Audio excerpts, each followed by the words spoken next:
Oi, diretor. Eu tenho uma situação para contar para você. Às vezes não é fácil você sentar numa cadeira e tentar falar de uma experiência que não foi muito boa para você. Professor, uma vez ele me chamou para conversar. Sempre ele me chamava para conversar com ele, do lado dele.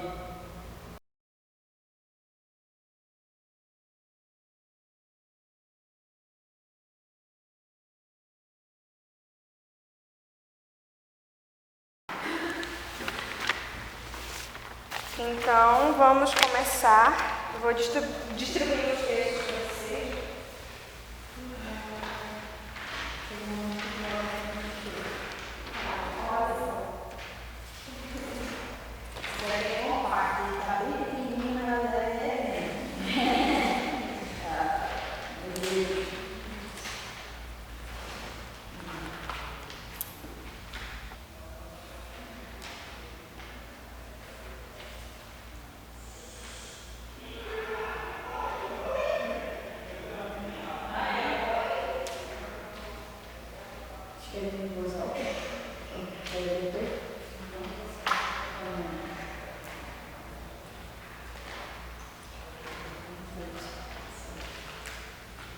A primeira vez que eu me senti assediada dentro da universidade foi no primeiro semestre. Eu era a primeira da frequência e ele me chamava, eu estava lá para entregar o trabalho. Só que ele começava a puxar assunto comigo. Aí passou um carro daqueles tipo caçamba, acho que é esse o nome que tem atrás, né? E estava um monte de trabalhador e eu estava do lado da beira do rio. E o carro parou do outro lado e eles desceram da caçamba e foram atravessando a rua. Ele falava muito próximo do meu rosto, quase me beijando, real. Isso tudo me incomodou muito, mas eu não sabia como agir. Eu realmente não me lembro agora porque eu apaguei isso da minha mente. Mas ele fazia muitas piadinhas de cunho sexual, envolvendo as coisas. Tipo assim, as minhas preferências sexuais. Aí um deles jogou tipo um beijo pra mim e eu escutei o estalo do beijo. Ele sempre fazia brincadeirinhas desse tipo e a gente não tinha uma intimidade grande. Eu sentia que tinha que contar, mas ao mesmo tempo eu o tratava muito. Sempre que ele me via, ele vinha, fazia questão de me abraçar, mas eu evitava. Evitava porque já tinha consciência do que era. Não, eu não queria mais contato com aquele cara. Mas homem não gosta de ser ignorado. E ele chegava às vezes por trás no escuro e ficava me abraçava, sabe? E eu me assustava porque estava escuro e eu não tinha visto ele chegando. Aí ele ria. Eu acho que a gente tem que enrabar ela.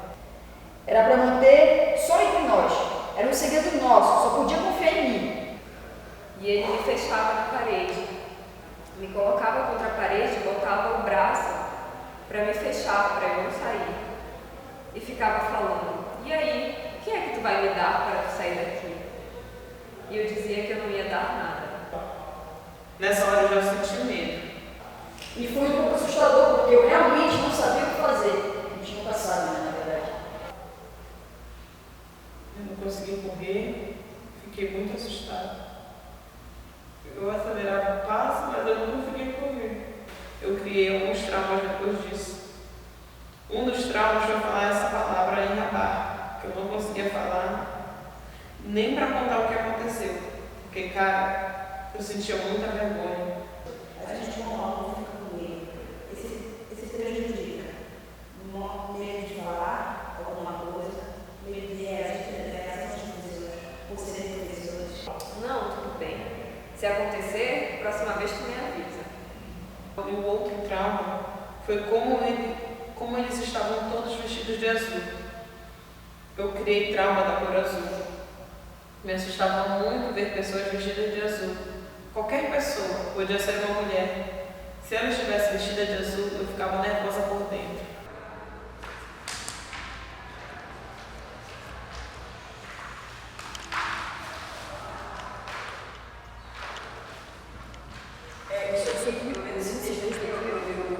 Eu sempre eu sempre. Quando eu lancei assédio, eu sempre não sei como reagir ao assédio. Eu sempre. Mas será que é?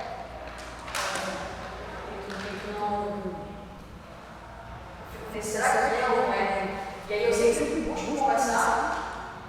Isso aqui eu identifico, porque o assédio ele é muito sutil assim. E tu nunca sabe, entende? Eu nunca sei reagir também ao assédio. Parece que a gente fica. Eu fico paralisada, assim, não consigo reagir. Nunca sabe como reagir. Qualquer mulher que recebe um assédio, ou ela é fácil demais, ou sempre ela está chata desse jeito, porque ela está se achando, porque ela é mentira, porque ela é isso. Então a gente sempre vai ficar sem saber o que fazer. Ele está assediando, ele está querendo realmente, a gente está querendo, ele está querendo ver o nosso trabalho, ou então a questão do professor. Eu acho que foi a sociedade levou isso. A gente também, né? A gente começa a procurar motivos que nós não estejamos sendo assediados mesmo. A gente fica na nossa cabeça, não, a gente fica essa coisa na cabeça, você está exagerando, porque a gente também não quer que a família de um jeito não apareça. E quando eu li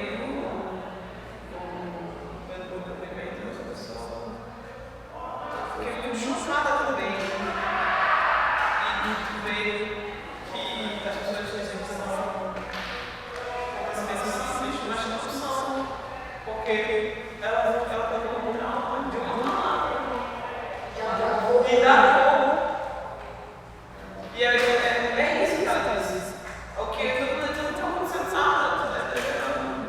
Ele só falou, ele não fez, mas só de falar. Conscientização. Exatamente. Não deve ter passado, porque assim, eu já passei longe com as pessoas e a gente sente medo, sabe? A gente se sente impotente, a gente se sente. A gente sente medo, a gente sente medo do ato e a gente sente medo do depois também, porque o que vem depois, sabe? E se eu contar o que aconteceu agora, como que as pessoas vão reagir?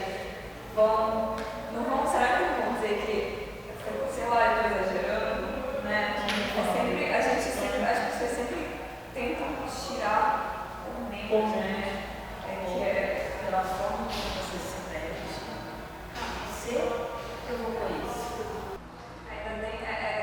ainda tem, por exemplo, como no caso do depoimento que eu li, acaba acontecendo muitas vezes da mulher simplesmente se retirar do limite, né? Ela tem que abrir mão das coisas que ela quer Abrir mão pra gente não passar por tudo. sim, para não passar desconforto, porque eu não é confortável, é desconfortável. E ela teve que sair do lugar onde ela estava trabalhando e aprendendo porque não estava legal, sabe? E ela tentou fazer alguma coisa, só que O diretor ela faz essas perguntas. É muito revoltante quando a gente vê esse tipo de sensação. E principalmente se tu vê esse tipo de movimento, e que está muitas vezes não na necessidade. Dentro de uma escola de teatro, dentro de uma universidade geral, que muitas coisas já aconteceram lá e que não foram feitas.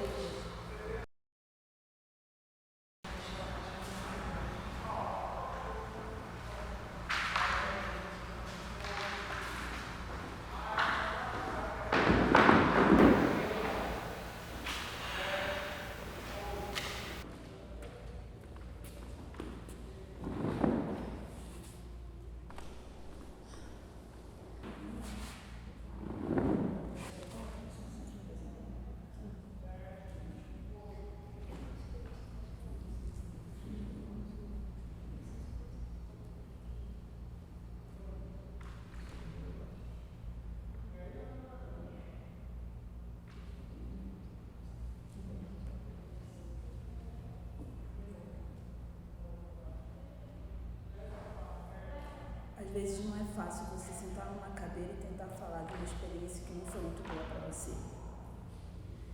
Principalmente quando você entra dentro de uma sala de aula, quando você pensa que você vai ter aula e na verdade o professor te vê como um pedaço de carne.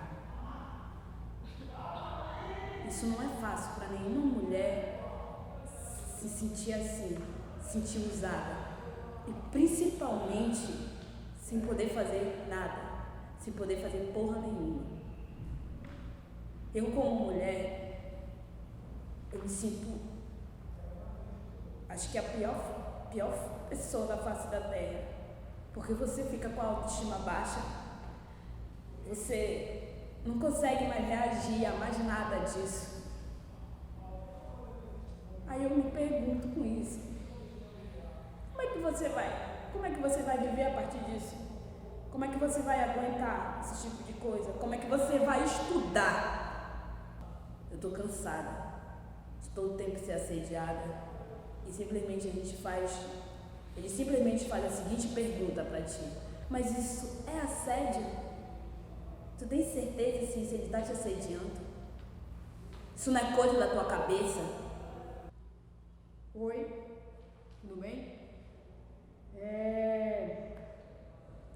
Eu me chamo Hero Lopes e na época eu estudava letras na UFPA em 2013 e eu sempre chegava atrasado nas aulas e chegou o momento da prova, né? Fui fazer a prova e aí eu fui ver o resultado e tirei um excelente. Só que eu não entendi porque eu tinha tirado excelente, já que eu chegava atrasada, sempre atrasada. E aí eu fui perguntar pra ele. E ele falou que eu tirei excelente porque eu merecia esse excelente, mais do que nunca eu merecia esse excelente. O tempo foi passando. E ele pediu meu contato. E aí eu dei meu contato pra ele, porque ele deu desculpa que eu tinha que ter meu contato para dar avisos e tal, pra turma e enfim. E eu dei meu contato pra ele. A partir daí ele começou a mandar mensagem pro meu WhatsApp, sim, e era texto mesmo, sabe? E aí eu fui tentando tratar ele, ignorar ele, tentando sempre me sair daquilo, né? E aí, quando eu trocava a foto no WhatsApp, ele sempre elogiava: ah, tu tá linda, tá muito linda. O WhatsApp passou pro Face. E ele foi me elogiando sempre. E eu comecei a me sentir incomodada com aquilo, muito incomodada. E aí, eu falei: eu tô sendo assediada. Mas isso não é assédio. Não é assédio, sim. Isso não é assédio. É assédio, foi assédio. Você tá louca? Foi assédio, sim, eu falei, foi assédio. Você coisa da Não é coisa da minha cabeça, eu falei que era assédio. Eu falei que era assédio, é assédio, sim. Tem certeza? Era assédio, sim. Era. E continua sendo. Oi, diretor. Eu tenho uma situação para contar para você. Eu sou a Carita. Sou estagiária aqui do teatro. Mas tem acontecido algumas coisas que não estão sendo muito legais. Você sabe, eu já estou aqui há um tempo e quando eu entrei aqui, eu conheci o Luiz, né, que também é estagiário daqui. E a gente começou a ter alguma coisa, mas é algo aberto. Mas aí eu descobri que por conta disso, andam falando coisas de mim. E eu ouvi dizer que o técnico de cenografia disse que se eu tenho algo com o Luiz, eu posso ter com ele também. E depois de um tempo ele começou a ter umas atitudes estranhas comigo. Ele chegava comigo quando eu estava só e me abraçava por trás. E eu nem sabia o que estava acontecendo porque a gente nem tem tanta intimidade. E aí ele começou a me imprensar na parede ia perguntar o que eu ia dar em troca para ele me deixar passar. E ele começou a fazer piadas sexuais.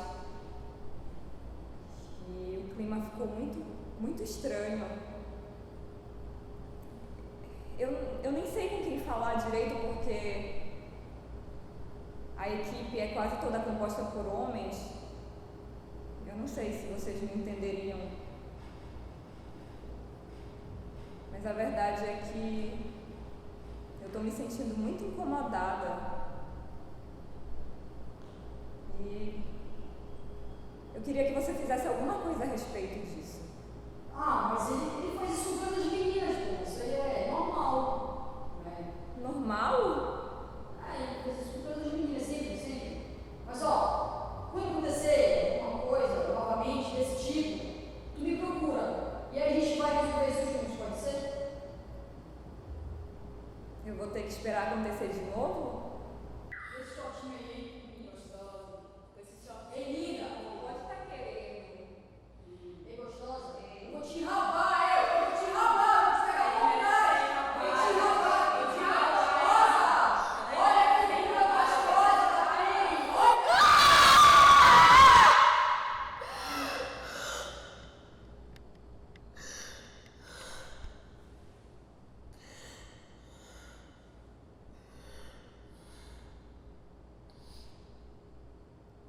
Eu sou Açucena Pereira, acadêmica de letras de língua espanhola.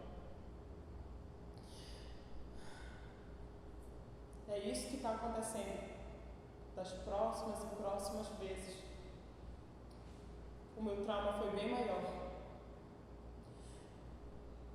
Passei por meses e meses sem conseguir falar esta bendita palavra, enrabar.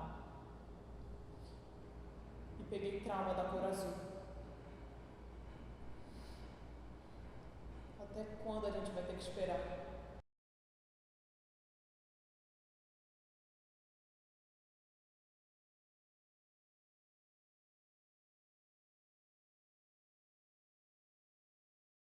Bom, participar desse documentário foi muito gratificante e, ao mesmo tempo, muito difícil. Eu lembro que quando a Laís veio conversar comigo, eu falei para ela, superficialmente também, que eu tinha passado por um assédio dentro da Universidade Federal do Pará. E eu não queria relatar porque eu não me sentia à vontade para isso. Mas eu me senti totalmente representada por essas pessoas que deram seu relato.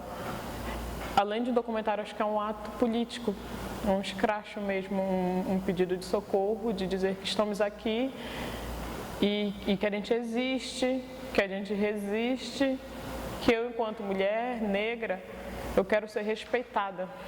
Eu não tinha dimensão da importância disso e foi muito bonito e triste também o que eu experienciei hoje aqui, porque infelizmente o assédio é uma questão recorrente, é uma questão que eu vi ontem, é uma questão que eu vivi hoje, é uma questão que eu vivi quando eu estava na universidade e é uma questão que eu vivo todo dia, estando em casa, estando em qualquer lugar. E eu acho assim, que eu agradeço por ter recebido o convite de estar aqui fazendo parte disso, mas eu agradeço à equipe por ter feito, por ter decidido fazer isso, o que está acontecendo aqui, que eu acho que é muito importante, porque o assédio acontece sim, acontece inclusive na academia, acontece numa escola de teatro, acontece em todos os lugares. Ele começa ali, sutilmente, começa mascarado, como a Rose falou, e vai crescendo, saca? E aí vai crescendo, até que chega no último, um dos estágios que é, infelizmente, que é quando vem o estupro, e após o estupro vem a morte também, né? Porque é uma coisa muito séria isso. E aí as pessoas passam despercebidas, elas não percebem isso, a gente está vendo isso todos os dias. A gente acorda e a gente vê que as mulheres estão sendo assediadas e a gente precisa se unir, as pessoas não fazem nada. E a gente precisa, esse documentário ele precisa sim ser divulgado em várias mídias, porque é um trabalho importante, sabe? E aquelas meninas que não sabem que estão sendo assediadas, elas precisam enxergar, porque às vezes a gente não sabe como está sendo oprimida. E eu espero que isso saia daqui e atinja o maior número de pessoas possível. É isso, obrigada, gente.